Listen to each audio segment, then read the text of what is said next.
बड़ी बहन ने अपनी छोटी बहन से अपने ही 4 प्रेमियों से कराया गैंगरेप। ऐसा क्या हुआ कि बड़ी बहन को छोटी बहन के साथ ऐसा कराना पड़ा।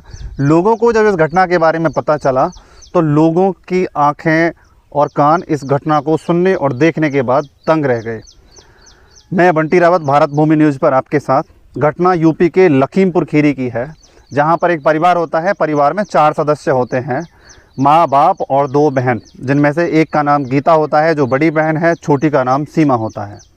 दोनों बहन एक दूसरे से आपस में प्यार करती हैं, अच्छे से रहती हैं।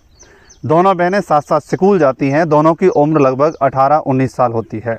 बड़ी बहन स्कूल में पढ़ने के लिए जाती है, जहां पर उसका अफेयर एक लड़के के साथ होता है।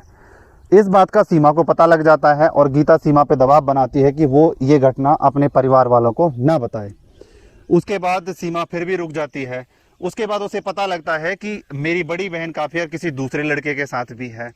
फिर भी सीमा पे दबाव बनाया जाता है कि वो घर वालों को ना बताए, वो आगे से ऐसा नहीं करेगी।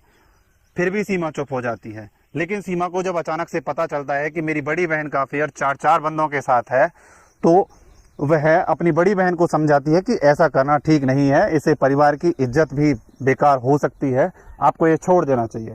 तो गीता उसको कहती है कि ठीक है, मैं इस घटना को आगे अंजाम नहीं दूंगी, मैं आगे से ऐसा नहीं करूंगी।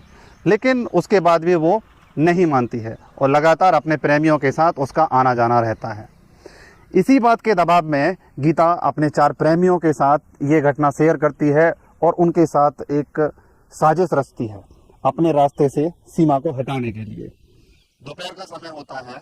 गीता सीमा से बोलती है कि चलो खेतों पे चलते हैं, वहां पर हमें पशुओं के लिए चारा भी लाना है और भी काम है।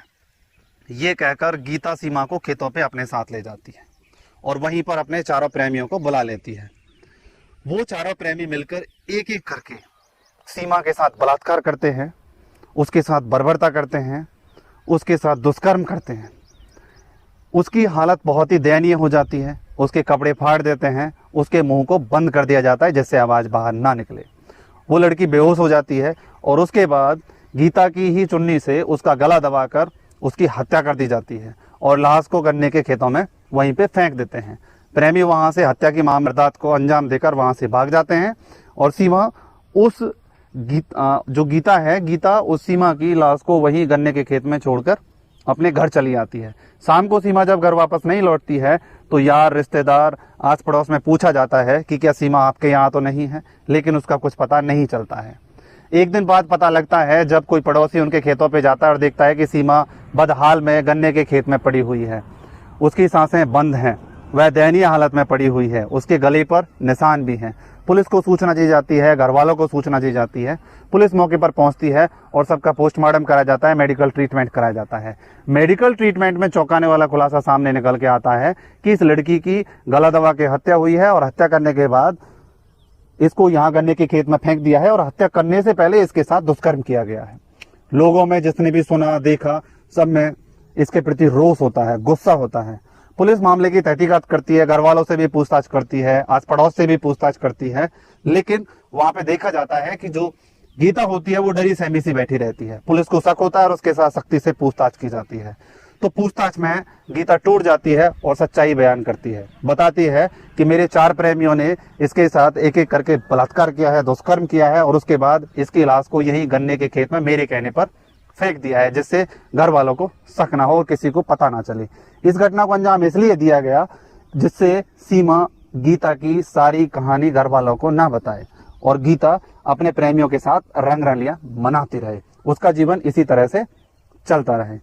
पुलिस वालों ने जब इस घटना को सुना तो पुलिस वाले भी इस घटना को सुनने के बाद कुछ देर तक दंग रह गए। क्या बड़ी बहन अपनी छोटी बहन के साथ ऐसा कृत्य कर सकती है? दोस्तों, आपकी क्या राय है इस घटना के बारे में?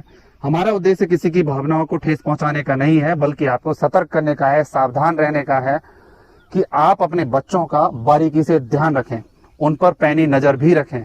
आपका बच्चा कहाँ जा रहा है, कहाँ आ रहा है, इन सारी चीजों पे आपको नजर रखनी चाहिए, जिससे आप अपनी इज्जत और अपने परिवार की इज्जत को बनाए रख सकें। फिर मिलते हैं इसी तरह की और कुछ सच्ची घटनाओं के साथ। तब तक के लिए जय हिंद, जय